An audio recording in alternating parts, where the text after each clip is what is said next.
அடுத்ததாக பார்க்கக்கூடிய ராசி தனுசு. குரு ராசி. நீங்கள் இந்த மே 1லேருந்து 15 வரைக்கும் உங்களுக்கு என்ன ஆரம்பிக்குது?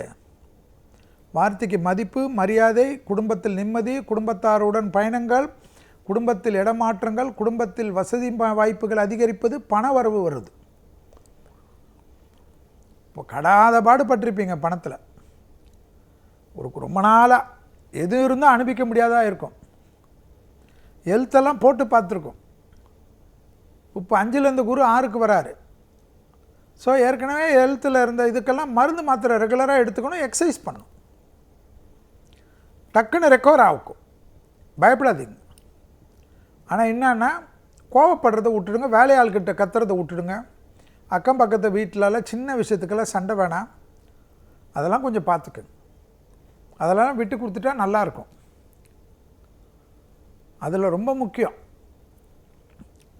ப்ரமோஷன் தடையெல்லாம் நீங்கும், புது பொறுப்புகளுக்கு வரலாம், தைரியமாக ரிஸ்க் எடுக்கலாம்.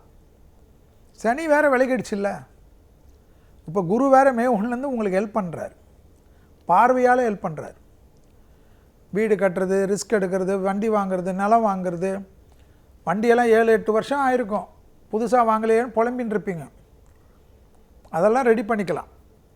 மற்றவங்க பொறாமப்படுற அளவுக்கு வசதி வாய்ப்புகள் ஏறும். தொடர்ச்சியாக காணப்பட்டிருந்த மன சஞ்சலம் நீங்கும். குடும்பத்தில் ரொம்ப நாளாக சந்தோஷமாக இருந்த அமைப்பெல்லாம் மாறி குடும்பத்தில் ரொம்ப சந்தோஷம் ஏற்படும். பிள்ளைங்களுக்கு நிறைய நல்லது பண்ணுவீங்க. பிள்ளைங்களுக்கு ஏதாவது வீடு வாங்கணும், அதெல்லாம் வாங்கணும், ஃபாரினில் இன்வெஸ்ட் பண்ணலாம் நினைப்பீங்க, அதெல்லாம் பண்ணக்கூடியட்டேன். ஓகேவா?